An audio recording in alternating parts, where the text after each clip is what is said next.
Hi, it's Dr. Nuesse from Brand New Weight Loss. And today I want to give you 5 hacks, 5 tips that you can use if you are interested in permanent weight loss. Now, first off, we are not talking about people that just want to lose 5, 10, maybe even 15 pounds for a particular event, and then they don't really care what happens afterwards. I've done a video on how to lose 10 pounds in a month. I'll link that video up here. This video is not for them. This is for people who are sick and tired of the yo-yo dieting, the weight cycling phenomenon where you lose weight only to then inevitably regain it, and then you try to lose weight again, and then you regain again. So if you're sick of that roller coaster, that yo-yo dieting situation, these are the best 5 tips, the 5 tips that we use with our clients. All right, number 1 on this list, we are starting off strong, is intermittent fasting or restricting the time when you eat. And that just means basically shortening the time in the day where you consume food and having a longer period where you don't consume food. So let's just think about our ancestors thousands of years ago and how they existed in the world. When they woke up in the morning, they didn't have a refrigerator where they could just go in and pull out food. They would get up, move around, have to potentially go find food or hunt for it, and they would naturally just eat in a smaller window. Sometimes they wouldn't eat for days. So this is a perfectly natural thing to do to shorten the eating window. And what we have found best is an 18-hour fast and then a 6-hour eating window. And I'll point you to a study from 2021, Effective Intermittent Fasting 18/6 on energy expenditure, nutritional status, and body composition in healthy adults.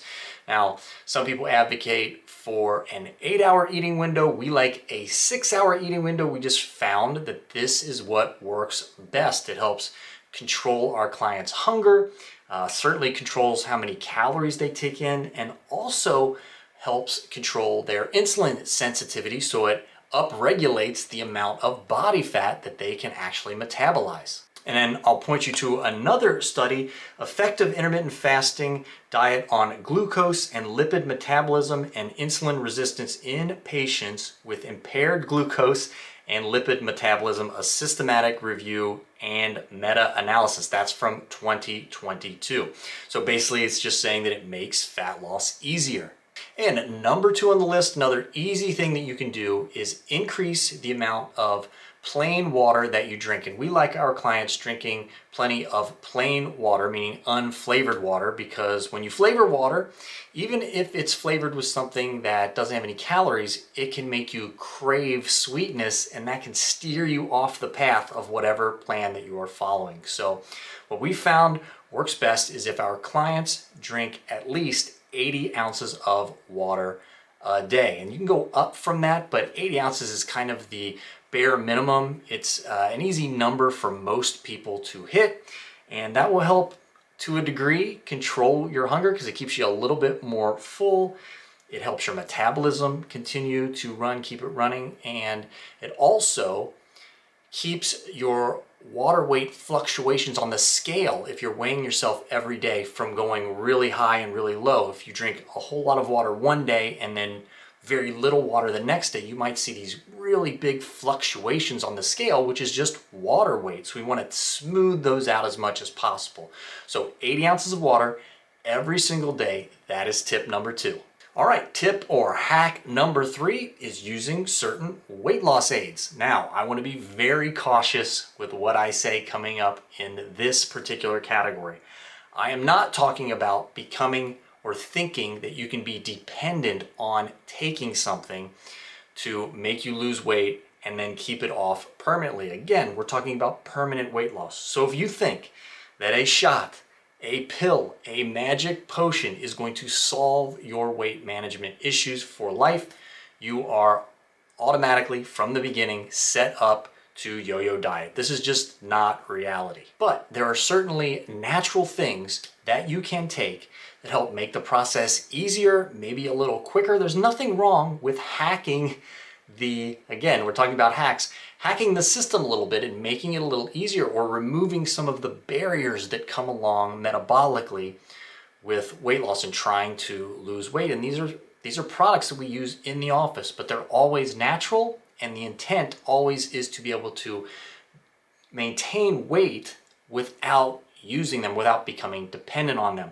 Things like amino acids, green coffee bean extract, etc. Again, I've done videos on all of these supplements in the past, but natural supplements are a great way to make the process easier, to kind of give you a little bit of a safety net.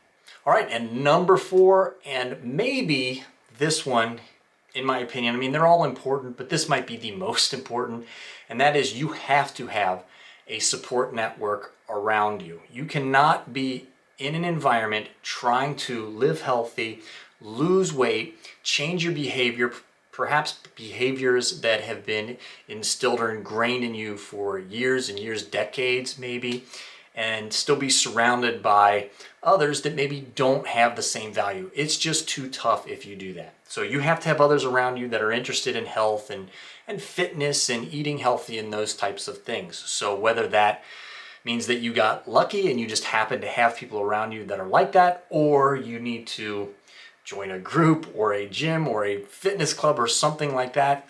Or what we do with our clients, we've taken it a step further with the brand new app that all of our clients have access to. We have in the app a messenger, and someone is always on call, and you can message that person.